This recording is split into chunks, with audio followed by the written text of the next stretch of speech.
இந்த தினத்தியான நிகழ்ச்சிக்கு உங்களை அழைப்பதில் நான் மிகவும் மகிழ்ச்சி அடைகிறேன்.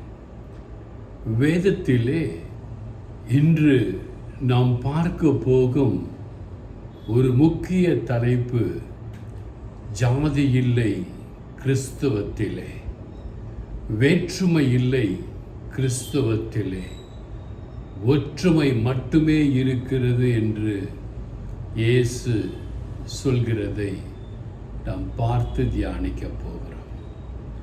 நான் சொல்கிறது உண்மை. ஜாதி இல்லை இயேசுவினிடத்திலே, வித்தியாசம் இல்லை இயேசுவினிடத்திலே, பாரபட்சம் இல்லை இயேசுவினிடத்திலே. இவரை நம்பின எல்லோருக்கும் இயேசு விடுதலை கொடுக்க வல்லவராயிருக்கிறார். யோவானுக்கு சுவிசேஷம் 15ஆம் அதிகாரத்திலே 1-5 வசனங்களை நாம் தியானிக்க போகிறோம்.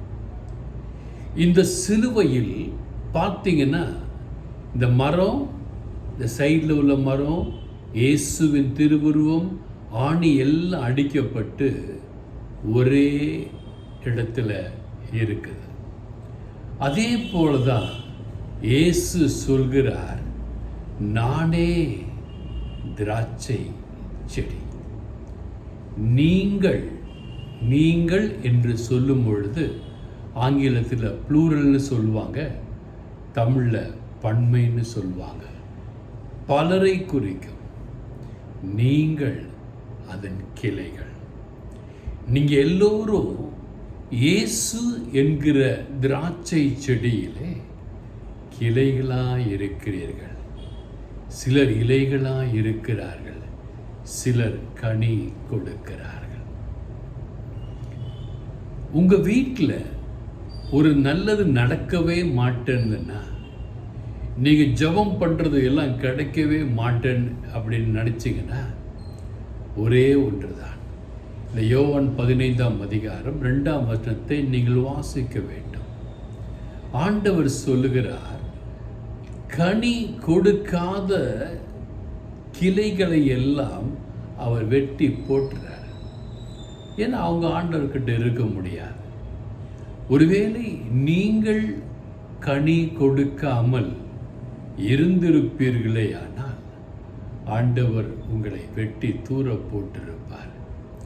நான் முதலியார், நான் வெள்ளாளர், நான் செட்டியார், அவன் தாழ்த்தப்பட்டவன், இவன் சிறுபான்மையன், இவன் பழங்குடியன் என்று சொல்லி கொண்டிருப்பீர்களே ஆனால் இயேசு உங்களை வெட்டி தூர போட்டுருவார். ஏன்னா அவர் திராட்சை செடி தான். நீங்கள் எல்லோரும் அவருடைய ஒரே கிளை தான். எந்த கிளைக்கும் ஜாதி கிடையாது, எந்த கிளைக்கும் மார்க்கம் கிடையாது, எந்த கிளைக்கும் தனியாக இயேசு முக்கியத்துவம் கொடுத்ததாக இந்த உவமையில் குறிப்பிடவே இல்லை.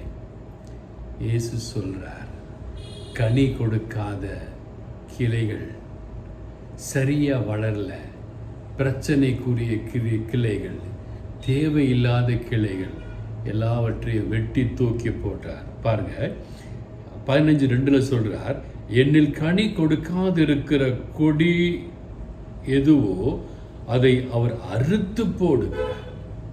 யார் அறுத்து போடுறார்? தேவனே அறுத்து போடுகிறார். ஒருவேளை உங்கள் வாழ்க்கையில் கனி கொடுக்கவில்லை என்றால், உங்கள் குடும்பத்தில் நீங்கள் ஜெபிக்கிற ஜெபம் கேட்கப்படவில்லை என்றால், நீங்கள் ஆசீர்வாதமாய் இல்லை என்றால், நீங்கள் மன குழப்பத்தில் இருக்கிறீர்கள் என்றால், இயேசு உங்களை ஏதோ ஒரு காரியத்திற்காக அறுத்து போட்டிருக்கிறார் என்பதை நீங்கள் விசுவாசிக்க வேண்டும். இயேசு அறுத்து போட்டு விட்டார்னா நமக்கு வாழ்க்கையே கிடையாதுங்க. இயேசு அறுத்து போட்டு விட்டார்னா நீங்கள் எங்கே போகிறதுனே உங்களுக்கு தெரியாமல் நீங்கள் சுற்றிக்கிட்டே இருப்பீங்க. அபிஷேகம் இருக்காது, ஆராதனைக்கு போவீங்க, ஆலயத்துக்கு போவீங்க, நீங்கள் மனசார தேவனை தரிசிக்க முடியாது.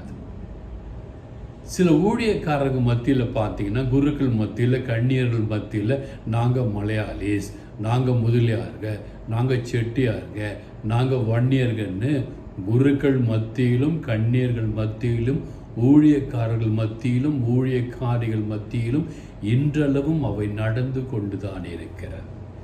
என்னிடத்தில் கூட சிலர் பெண் பார்க்க சொல்லும் பொழுது, பிரதர் வெள்ளால பொண்ணா பாருங்க, ஏன்னா நாங்கள் வெள்ளாளர். பிரதர் நாடார் பொண்ணா பாருங்க, ஏன்னா நாங்கள் நாடார் என்று சொல்லி என்னிடத்தில் கேட்கும் பொழுது நான் மிகவும் வருத்தப்படுவேன்.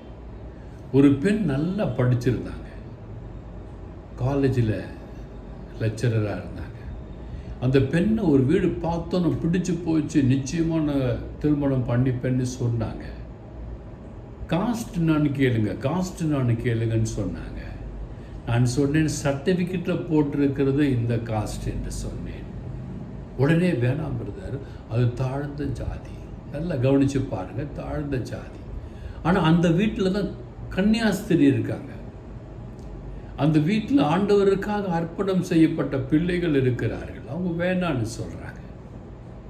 எதை குறிக்கிறது என்றால், எனக்கு இயேசு வேண்டாம், எனக்கு இயேசு வேண்டாம். நீங்கள் ஜாதிகளை பிடித்து கொண்டிருப்பீர்களே, ஆனால் நானே திராட்சை செடி என்று சொன்ன இயேசு உங்களை 15ஆம் அதிகாரம் 2ஆம் வசனத்தில் வெட்டி போட்டு விடுவார். இயேசு வெட்டி போட்டால் உங்களை திராட்சை கிளைன்னு சொல்லுவாங்க. ஆனால் அந்த கிளை இந்த திராட்சை செடியிலே ஒட்டி இருக்கவில்லை என்பதை மறந்து விடக்கூடாது. நாம் போய் பேசும் பொழுது இயேசு நம்மளை வெட்டி விடுவார். நாம் இயேசுவுக்கு எதிராக பேசும் பொழுது, அவருடைய வேதத்திற்கு எதிராக பேசும் பொழுது இயேசு நம்மளை வெட்டி விடுவார். உங்கள் ஆலயத்தில், உங்கள் ஊழியத்தில் நீங்கள் ஊழியக்காரர் பேச்சை கேட்காம வெளியே போகும் பொழுது இயேசு உங்களை வெட்டி விடுவார். நான் கூட இன்றைக்கி என்னுடைய யூடியூப் ஆல்காரிதம் பார்க்கும்பொழுது சில பேர் அன்சப்ஸ்கிரைப் பண்ணி வெளியே போயிட்டாங்க. நான் ஆண்டவர்கிட்ட கேட்ட, ஆண்டவரே ஏன் ஆண்டவரேன்னு. ஆண்டவர் சொன்னார், நீ சொல்கிற ஒவ்வொரு உண்மையான வார்த்தையும் அவர்களுக்கு பிடிக்கவில்லை, போகிறாங்க, போட்டோம். ஏன்னா பரலோகத்தில் அவங்களுக்கு இடம் கிடையாது. நீ சொல்கிறது என்னுடைய வார்த்தை. நீ இவாஞ்சலிஸ்ட் இல்லை, நீ ரெவரண்ட் இல்லை, நீ ரைட் ரெவரன் இல்லை, நீ டாக்டர்னு சொல்லிக்கிட்டு இல்லை, நீ பெரிய போதகன்னு சொல்லிக்கிட்டு இல்லை, நீ என்னுடைய வேலைக்காரனாய் இருக்கிறாய், உன்னுடைய எஜமான நான் தான் என்று திராட்சை செடியான இயேசு சொன்னார். அப்போ நான் நினச்சேன், இந்த ஊழியத்தை விட்டுலாமா வேண்டாமா? ஏன்னா நிறைய பேர் பார்க்க மாட்டேங்கிறாங்களே. டிவி சீரியல் பார்க்குறாங்க, சினிமா 3 மணி நேரம் பார்க்குறாங்க, இதெல்லாம் பார்க்க மறுக்கிறார்களே என்று சொன்ன பொழுது தேவன் சொன்ன வார்த்தை, நீ சொல்வது சிலது கடினமாக இருக்கிறது, அவர்களுக்கு பிடிக்கவில்லை, நீ செய்வதை செய்து கொண்டே இரு, நீ செய்வதை செய்து கொண்டே இரு. அதே யோவானுக்கு சுவிசேஷம் 15ஆம் அதிகாரம் 4ஆம் வசனம், என்னில் நிலைத்திருந்தால் நான் உங்களில் நிலைத்திருப்பேன். நீங்கள் இயேசுவோடு, இயேசுவின் ஊழியக்காரர்களோடு, இயேசுவின் ஊழியக்காரர்களோடு, குருக்களோடு, கன்னியர்களோடு அவர்களுடைய போதனையில் நிலைத்து இருப்பீர்களேயானால் அவருடைய போதனையான அந்த வார்த்தை உங்களில் நிலைத்திருக்கும். மாறாக எனக்கு இதெல்லாம் வேணாம் பிரதர், நான் டைரெக்டாக பேசிப்பேன் அப்படின்னு சொன்னீங்கன்னா இங்கே இயேசுக்கிட்ட போக முடியாதுங்க. ஒரு முதலமைச்சரை பார்க்குறேன்னா முதல்ல அவங்க ஆஃபீஸ்க்கு போகணும், அவங்க ஆஃபீஸில் மனு கொடுக்கணும், அந்த மனு பரிந்துரைக்கப்படணும், அப்போ தான் முதலமைச்சர்கிட்ட போகும். ஒரு செத்து போகிற முதலமைச்சர், ஒரு செத்து போகிற பிரதம மந்திரிக்கிட்டே அப்படி இருக்கும் பொழுது இயேசு உங்களை விட்டுருவாரா? நீங்கள் இயேசுக்கிட்ட போகணுன்னா நீங்கள் அவர்கிட்ட நிலைத்து நிற்கணும். அவர் சொன்ன வார்த்தைகளை, அவர் சொன்ன வேத வசனங்களை ஆராய்ந்து பார்த்து தியானித்து அதன்படி நடக்க வேண்டும். அதைத்தான் யோவான் 15:4 சொன்னார், நீங்கள் என்னில் நிலைத்திருந்தால் நான் உங்களில் நிலைத்திருப்பேன். இது கொஞ்சம் கடினமான வார்த்தை தாங்க. நீங்கள் இயேசுக்கிட்ட நிலைத்து நிற்பது மிகவும் கடினம். பாவம் செய்யும் பொழுது நாம் இயேசுவை விட்டு வெளியே போகிறோம். எங்கே போகிறோன்னா, பாவம் செய்யும் பொழுது நாம் சாத்தானிடம் போகிறோம். தீய வார்த்தைகள் பேசும் பொழுது சாத்தானிடம் போகிறோம். கெட்ட பழங்களை பார்க்கும் பொழுது சாத்தானிடம் போகிறோம். கெட்ட நட்பு வரும் பொழுது சாத்தானிடம் போகிறோம். எப்படி நீங்கள் இயேசுவிடம் நிலைத்து இருக்க முடியும்? எல்லாம் பாருங்க, சர்ச்சில் கொடியேற்றுவாங்க, எல்லா ஆராதனைகள் எல்லாம் பண்ணுவாங்க, ஆனால் வார்த்தைக்கு முக்கியத்துவம் கொடுக்க மாட்டாங்க. பவுல் சொல்லியிருக்கிறார், ஆலயத்துக்கு போனால் முக்காடு போடு. இன்றைக்கி முக்காடு போட மாட்டேங்கிறாங்க. ஆலயத்துக்கு போனால் உடலை மறைத்து கொள்ளுங்க, மாடஸ்டியாக இருங்கன்னு அழகாக பவுல் ஆங்கிலத்தில் சொல்கிறார். யாருமே கேட்க மாட்டேங்கிறாங்க. ஏன்னா அவங்க ஆண்டவராகிய திராட்சை செடியிலே நிலைத்து நிற்கவில்லை. அடுத்து பாருங்க, நானே திராட்சை செடி, நீங்கள் கொடிகள். ஒருவன் என்னிலும் நான் அவனிலும் நிலைத்திருந்தால் அவன் மிகுந்த கனிகளை கொடுப்பான். என்னை அல்லாமல் உங்களால் என்னால் ஒன்றும் செய்யக்கூடாது. அந்த இயேசு கிறிஸ்துவனிடத்தில் நீங்களும் நானும் நிலைத்து இல்லாமல் இருந்தால் இயேசுவை அல்லாமல் உங்களால் ஒன்றுமே செய்ய முடியாது. இன்றைக்கு எனக்கு ஒரு சொப்பனம், 100 கோடி ரூபாய் தேவன் எனக்கு கொடுக்கிறார்.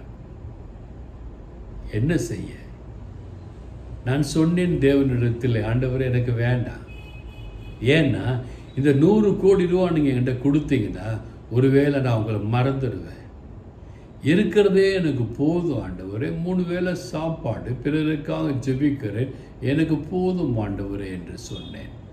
அப்பொழுது என் மனைவி என்னிடத்துல கேட்டாங்க, எப்படி ஆண்டவர் உங்களுக்கு 100 கோடி கொடுப்பார்? நான் சொன்னேன், எளியவனை செல்வந்தராக்குவது அவருக்கு எளிது. வேண்டுமென்றால் ஒரு சீட்டு வந்து என் வீட்டிலே விழலாம். அது ஒரு லாட்ரி சீட்டாக இருக்கலாம், ஏதோ ஒரு நாட்டில் ஏதாவது ஒரு ஸ்டேட்டில் நடக்கிற லாட்ரி சீட்டாக இருக்கலாம். விழுந்து நான் எடுக்கலாம், அதில் 100 கோடி ரூபாய் விழலாம். அது என்னுடையது தானே, ஏன்னா என்கிட்ட தானே இருக்குது. அப்போ நான் கோடீஸ்வரன் அல்லவா, பெரிய கோடீஸ்வரன் அல்லவா. எல்லோரும் என்னை என்ன பண்ணுவாங்க, பால்கிட்ட பணம் இருக்குன்ட்டு எல்லாம் வந்து என்னை பேசுவாங்க, பார்ப்பாங்க. நான் வேதத்தை பார்க்க மறந்துடுவேன். அதனால் 100 கோடி எனக்கு வேண்டாம். இயேசு என்ன கொடுப்பாரோ அது எனக்கு போதும். என்கிட்ட இருக்கிறது போதும். அதில் நான் திருப்தியாக இருக்கிறேன், நிறைவாக இருக்கிறேன். 100 கோடி வேணாம், வீட்டுக்கு பென்ஸெல்லாம் வேண்டாம் அப்படின்னு சொல்லி என் மனைவியோடு நான் சொன்ன பொழுது அவர்கள் வியந்தார்கள். இந்த காலகட்டத்தில் பணம் பணம் பணம் என்று சொல்லும் பொழுது ஆண்டவர் தருகிற 100 கோடியை நீங்கள் வேண்டான்னு சொல்கிறீங்களே. நான் அப்படியே சொன்னேன், இல்லை எனக்கு இயேசு கொடுத்து தான் ஆகணும்னு சொன்னால் இயேசு கண்டிப்பாக கொடுப்பார். எனக்கு தேவை இருந்தால். எனக்கு தேவை இல்லை, ஒரே பையன், நல்ல கல்யாணம் பண்ணி வச்சுட்டேன், வேறு ஒன்றும் கிடையாது.